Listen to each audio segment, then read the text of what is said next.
আজকে খুব গুরুত্বপূর্ণ ম্যাচ ছিল ইমামি ইস্ট বেঙ্গলের সঙ্গে। তারা ঘরের মাঠে অ্যাওয়ে সাইড হিসেবে শুরু করে এবং শুরু থেকে তারা আক্রমণের চাপ বাড়ানোর চেষ্টা করেছে। ডান দিকের চেয়ে বাঁ দিক বেশি অ্যাক্টিভ ছিল, চাপ বাড়িয়েছিল, কিন্তু রক্ষণে অনেক লোক এনে ফেলে রেলওয়ে ফুটবল ক্লাব সেই গোল হবার একটা বড় অন্তরায় তৈরি করেছিল। দূর থেকে শট হয়েছিল, উইং থেকে বল এসেছিল, কিন্তু ঠিক জায়গা মতো কিন্তু তারা রাখতে পারে। এটা একটা ভালো শট ছিল, গোলরক্ষক শুয়ে পড়ে বাঁচিয়েছিল।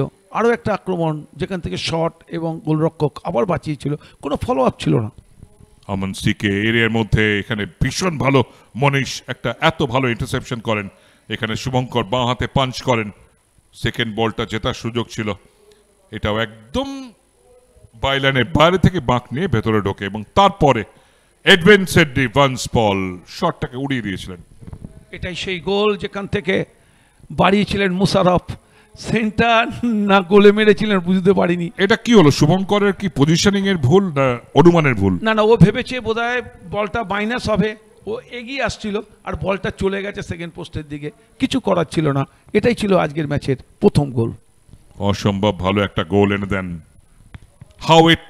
The goal is important, how it comes doesn't matter, যে কোনো স্পোর্টসে বলা হয়। তারপরে যখন দ্বিতীয়ার্ধে ইমামি ইস্ট বেঙ্গল আক্রমণ শুরু করে, এটাও একেবারে কোথাও পরিবর্তন খেলোয়াড় হিসেবে অনেককে নিয়ে এসেছিলেন এবং এইখানে একটা ভালো সেট আপ ছিল।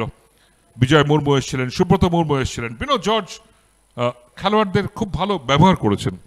এটাই কোচের একটা বড় দিক আমি বলবো। আরও এটা একটা ভালো ডিফেন্স অনির্বাণের, বাঁদিক থেকে আক্রমণ ছিল, সেখান থেকে শট ছিল, শুভঙ্কর দারুণভাবে বাঁচিয়েছে। এটা নিশ্চিত গোলে যাচ্ছিল এবং শুভঙ্কর ভীষণ ভালো সেভ করেন। আরো একবার পরপর শুভঙ্কর আজকের পোস্টের নিচে না থাকলে রেলওয়ে এফসি কিন্তু অন্তত আরো 3টে গোল। আর এইটা সেই মুহূর্ত যেখান থেকে ভীষণ ভালো একটা হেড ব্যাক করেন আর সেট আপ করেন, আদিল আমল ফিনিশ করেন। এটা একটা দারুণ মুভমেন্ট ছিল এবং আদিল আমল ঠিক সময় মতো গিয়ে বলটাকে কিন্তু জালে জড়িয়ে দিয়েছিল। এক্ষেত্রে বিজয় মুর্মু কিন্তু একটা বড় ভূমিকা নিয়েছিল। বিজয়ের অ্যাসিস্ট হয়ে গেল আর আমলের আজকে প্রথম গোল।